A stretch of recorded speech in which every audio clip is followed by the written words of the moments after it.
Hi friends, ఈరోజు మనం చూడబోయే ఈ వీడియోలో నందమూరి బాలకృష్ణ గారి తల్లి చనిపోయే ముందు ఎంత బాధను అనుభవించారో, అలాగే ఎలాంటి పరిస్థితుల్లో చనిపోయారో ఇప్పుడు తెలుసుకుందాం. నందమూరి బాలకృష్ణ గారి తల్లి పేరు బసవతారకం. ఈమె 1985వ సంవత్సరంలో క్యాన్సర్ వ్యాధితో మరణించారు. దివంగత నటుడు నందమూరి తారక రామారావు గారు బసవతారకంను పెళ్లి చేసుకున్నారు. వీరికి 11 మంది పిల్లలు పుట్టారు. అలాగే ఈమెకు కుటుంబ నియంత్రణకు ఇచ్చిన రేడియేషన్ కారణంగా ఎముకలకు సంబంధించిన క్యాన్సర్ వ్యాధి వచ్చింది. అలాగే ఈమెకు ట్రీట్మెంట్ చేయించడానికి ఎన్టీ రామారావు గారు 1984లో ఈమెను అమెరికాకు కూడా తీసుకెళ్లారు. కానీ ఎన్ని ప్రయత్నాలు చేసినా రామారావు గారు తన భార్యను కాపాడుకోలేకపోతున్నారు. అలాగే రామారావు గారి భార్య చనిపోయేసరికి ఈయన ముఖ్యమంత్రిగా ఉన్నారు. అంతేకాకుండా తన భార్య చనిపోయిన తర్వాత రామారావు గారు ఎంతో కృంగిపోయారు.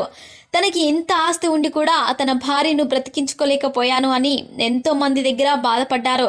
అంతేకాకుండా క్యాన్సర్ తగ్గించడం కోసం డాక్టర్స్ ట్రీట్మెంట్ వల్ల తన భార్య బాధపడడం చూసి రామారావు గారు ఎంతో కృంగిపోయేవారు. అలాగే తన భార్య చనిపోయిన తర్వాత క్యాన్సర్తో ఎవ్వరూ చనిపోకూడదని తన భార్య పేరు మీద ఒక హాస్పిటల్ని కూడా కట్టించారు. ఈ హాస్పిటల్లో క్యాన్సర్కి సంబంధించిన ప్రతి ట్రీట్మెంట్ జరుగుతుంది. అంతేకాకుండా ఈ హాస్పిటల్లో మన భారతదేశంలో ఎక్కడ ఏ హాస్పిటల్లో లేని ఆధునిక టెక్నాలజీ కూడా ఉంది.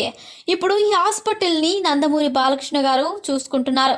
సో ఫ్రెండ్స్, చూసారుగా, ఇలాంటి మరిన్ని విషయాలను మీరు తెలుసుకోవాలనుకుంటే వెంటనే మా ఛానల్ని సబ్స్క్రైబ్ చేసుకోండి.